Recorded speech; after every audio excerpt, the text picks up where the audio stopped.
महिला सशक्तिकरण अथवा नारी सशक्तिकरण पर सबसे अच्छा निबंध कैसे लिखें, चलिए आपको बताते हैं। इसके लिए सबसे पहले रूपरेखा लिखेंगे।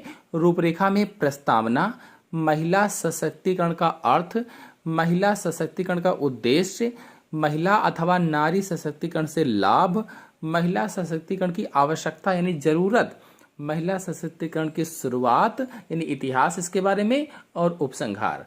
फिर चलिए पहली हेडिंग डालेंगे प्रस्तावना और लिखेंगे हमारे देश में आज से नहीं बल्कि प्राचीन काल से ही नारी को बहुत महत्वपूर्ण स्थान दिया गया है। इस बात का प्रमाण हमारे धार्मिक ग्रंथों में भी देखने को मिलता है। प्राचीन ग्रंथों में तो नारी को देवी के समान पूजनीय माना गया है। ग्रंथों में बताया गया है यत्र नारस्त पूज्यते रमन्ते तत्र देवता, अर्थात जहाँ नारी का सम्मान किया जाता है वहाँ देवता भी निवास करते हैं। कोई भी समाज, राज्य तब तक प्रगति की ओर नहीं बढ़ सकता जब तक नारी के प्रति भेदभावहीन भावना का त्याग नहीं करेगा। इसीलिए नारी का सम्मान बहुत जरूरी है और नारी का सशक्त होना भी जरूरी है। फिर हेडिंग डालेंगे महिला सशक्तिकरण का अर्थ और लिखेंगे महिला सशक्तिकरण का अर्थ महिलाओं के सामाजिक और आर्थिक स्थिति में सुधार लाना है ताकि उन्हें रोजगार, शिक्षा, आर्थिक तरक्की के बराबरी के मौके मिल सकें, जिससे वह सामाजिक स्वतंत्रता और तरक्की प्राप्त कर सकें। इस प्रकार नारी सशक्तिकरण का सही शब्दों में अर्थ यह होता है कि अपने स्वयं के निर्णय और अधिकार नारी खुद अपने दम पर ले सके। फिर अगली हेडिंग डालेंगे नारी सशक्तिकरण का उद्देश्य।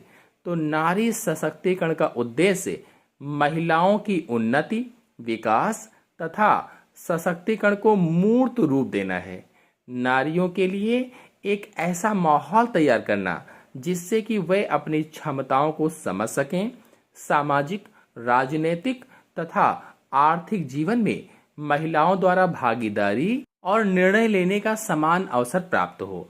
स्वास्थ्य देखभाल, गुणवत्तापूर्ण शिक्षा, कैरियर, रोजगार, समान वेतन, सामाजिक सुरक्षा तथा सरकारी नौकरी आदि में समान अवसर नारियों को प्राप्त करवाना, ये इसका मुख्य उद्देश्य है। फिर अगली हेडिंग डालेंगे सशक्तिकरण से लाभ।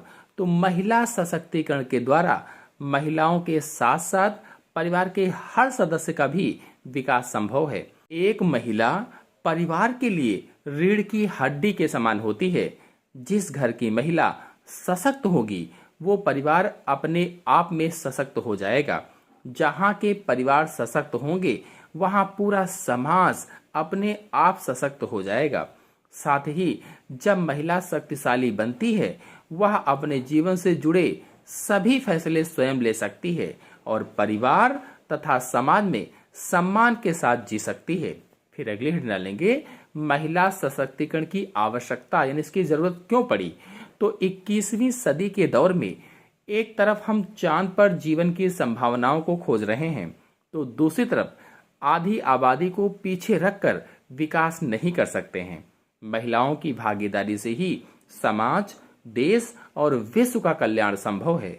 महिला सशक्तिकरण की जरूरत इसलिए पड़ी क्योंकि आज से ही नहीं बल्कि प्राचीन काल से लोगों में लैंगिक असमानता देखने को मिली है। पुरुष प्रधान देश में परिवार और समाज के बीच महिलाओं को उनके अधिकारों और अन्य कई कारणों से दबाया जाता था। इसीलिए महिलाओं का हर क्षेत्र में सशक्तिकरण किया जाए तभी देश के विकास का सही आधार बनेगा। फिर अगली हेडिंग डालेंगे महिला सशक्तिकरण की शुरुआत यानी इसके इतिहास के बारे में। तो राष्ट्र निर्माण गतिविधियों में महिलाओं की भूमिका को ध्यान में रखते हुए सरकार ने वर्ष 2001 को महिला सशक्तिकरण वर्ष घोषित किया था। महिला सशक्तिकरण की शुरुआत संयुक्त राष्ट्र संघ के द्वारा 8 मार्च 1975 को अंतर्राष्ट्रीय महिला दिवस से मानी जाती है। फिर महिला सशक्तिकरण की पहल 1985 में महिला अंतर्राष्ट्रीय सम्मेलन नैरोबी में की गई थी। फिर हेडिंग डालेंगे उपसंहार और लिखेंगे नारी के साथ भेदभाव कर उनकी शक्ति को कम आंकना बिल्कुल गलत है। समाज में लैंगिक असमानता को दूर करने के लिए नारी जाति को सशक्त बनाना जरूरी है। इसीलिए उन्हें स्वतंत्र वातावरण, शिक्षा तथा विकास के पूर्ण अवसर मिलने चाहिए। महिला शक्ति को सम्मान देने की शुरुआत घरों से ही होनी चाहिए। घर में बेटी के जन्म को भी उतना ही महत्व देना चाहिए जितना कि बेटे के जन्म को दिया जाता है। सशक्त नारी सुखी परिवार, नारी को भी देश समानता का अधिकार। इसी के साथ आप सभी लोगों को धन्यवाद।